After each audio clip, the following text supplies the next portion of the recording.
Essay writing is one of the most important elements that you're going to have to work out over the next few weeks, especially with the scholarship exams. Now, the skills tested in these particular areas, of course, will be your ability to make yourself easily understood in writing. That is the most important aspect. Your ability to write in an interesting way, and certainly in a very relevant way as well. Your ability to construct sentences that vary in length is also extremely important. And your skill in giving each paragraph its own unity. Also, your vocabulary will also be important. Most of the essays will consist, in many cases, of an illustration. For example, this particular illustration here of two dances was one that was given recently. And if you look at that particular copy, you will see that it's necessary to write on that, because the only information that you're given is use this illustration as the basis for a piece of writing. So in this case, the student who has written this particular piece has done a rather good job. He or she has immediately jumped into that particular topic, and I'll just give you a quick example of what the student has written here. The fire crackled and sparks flew everywhere, but the tribesmen still danced, all moving in unison. They raised their arms, flung their knees around, and laughed and danced for hours. Now, immediately the student has answered that particular question about the dances. The other interesting thing that this student has done is, with the next paragraph, the student has stated, "I watched from my tent, prisoner to their fantastical and intriguing, uncivilized people."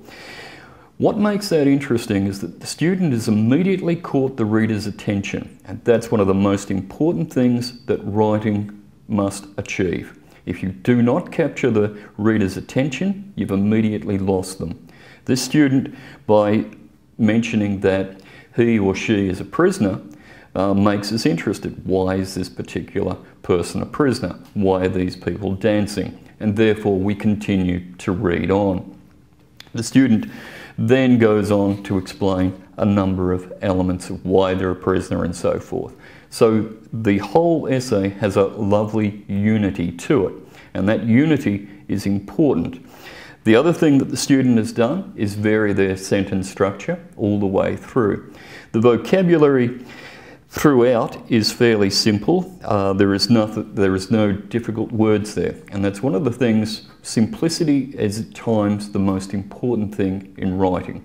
You do not want to overuse words. For example, people do not say, "It's the most salubrious morning." Salubrious is a word simply meaning fine weather. We say it's nice weather, and so we keep things fairly simple. We don't want to be showing off with language. You don't want the reader to think, here's somebody that's used Roget's thesaurus and chosen a lot of large words. You keep things nice and simple. That doesn't mean you use simplistic language, but you keep it nice and simple along those lines. So the first thing, as I said earlier, was with a particular piece like this, with this particular illustration, is you immediately start to state what the situation is, as this student has done. That's the key element there, and it's most important along those lines. The other thing about this particular piece is that the student has made no spelling errors. If you do find it difficult to spell, probably the best thing to do is substitute a word that you can use and are capable of spelling. Therefore, if you feel to yourself that you cannot spell a particular word, in some cases it may be better to use a word that you know that you can spell, even if it's a much simpler word. The other thing here is, as I said earlier, the student has made it fairly clear that each of the paragraphs deals specifically with the dancing. It never goes off on a tangent. It remains simply with the dancing all the way through. That's the other important thing. You cannot simply go off and mention the dances once and then hope that that will be sufficient. It never will be. What the examiner is looking for is for you to make a sustained piece of writing dealing solely with this particular aspect, which in this case is, as I said, dancing. The end of this particular story is also fairly competent because the student ends it by saying, along these particular lines here, for example, he says, the sparks of the fire continued to glow as the dancers continued their dance. This dance and the music echoed through the quiet, dark forest. The tribesmen danced on and on until daybreak, and I knew my time was near. Now, it ends with us wondering, well, what does he mean by his time was near? We're told in the opening paragraph that he was a prisoner, so we know that something rather untoward is happening. So this student has done a fairly good job in creating a sense of atmosphere, a sense of ability to construct sentences in a very clear and precise manner. And all of those elements, I think, have worked fairly well. The writing is also reasonably neat. If you have a look, you can see that the writer has written this carefully. There is no large errors running through it. There are no major difficulties with the construction of the piece. So the writer has done a very competent job all the way through. So these are the elements that you need to consider when it comes to your own writing all the way through. Once you're capable of that, you will find that most of these elements work extremely well. The other point that we should make about writing as well, especially with this particular piece, is, as I said, make sure that you immediately jump into the questions being asked. Do not pad your paragraphs out with irrelevant information. For example, a number of students, when they did this particular piece, they would add a whole paragraph that had nothing to do with dancing. They would talk about a preparation that they were going someplace in order to get ready for a dance. A whole paragraph and then one paragraph about the dance itself. Well, that opening paragraph is always going to be irrelevant, so you must immediately jump in.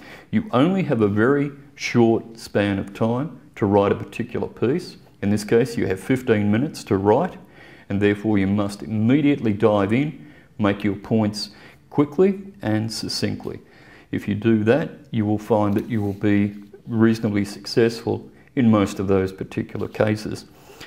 So, the key things here is make yourself understood as you would in general conversation.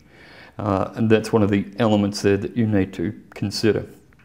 If you have, so you say to yourself, all right, my major concern with this particular piece is I'm forced into a situation where I must write about one particular aspect. In this case, the two dances. The writer, as I said, has achieved all of the goals that would be necessary.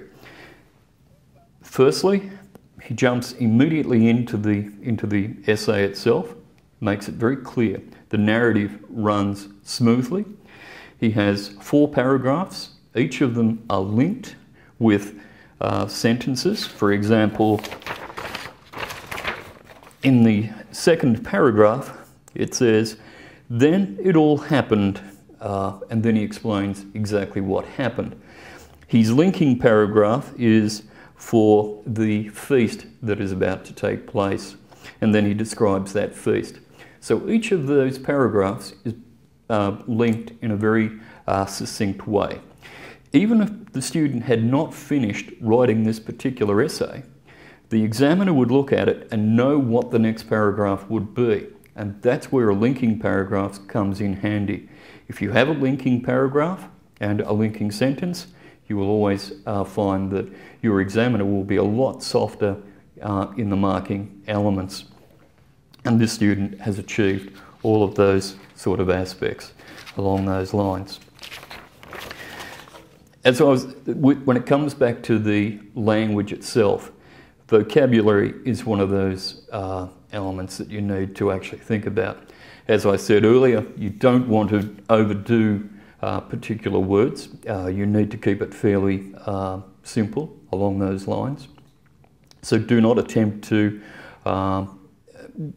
impress your reader by using a language that is much too advanced, because often that, unless you're extremely capable, and most students are not at this particular level capable to use a language of a sophisticated nature. So keep your ideas fairly straightforward along those lines. The other thing that's necessary is to create imagery within your writing.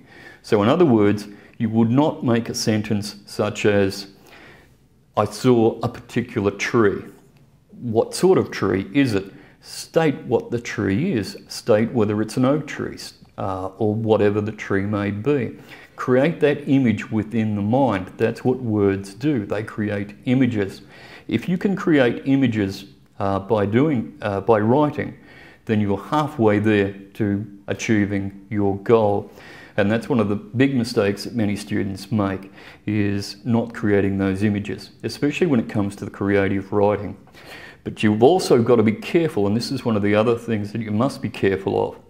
Quite often you're told, use adjectives. Now, adjectives can be quite effective, but if you overload adjectives into the writing, which this student has not done, but some students will overload their writing with adjectives. The tree was lush with leaves. The wind blew restlessly, and this goes on and on and on. And what it does is create this, what we call purple passages in writing.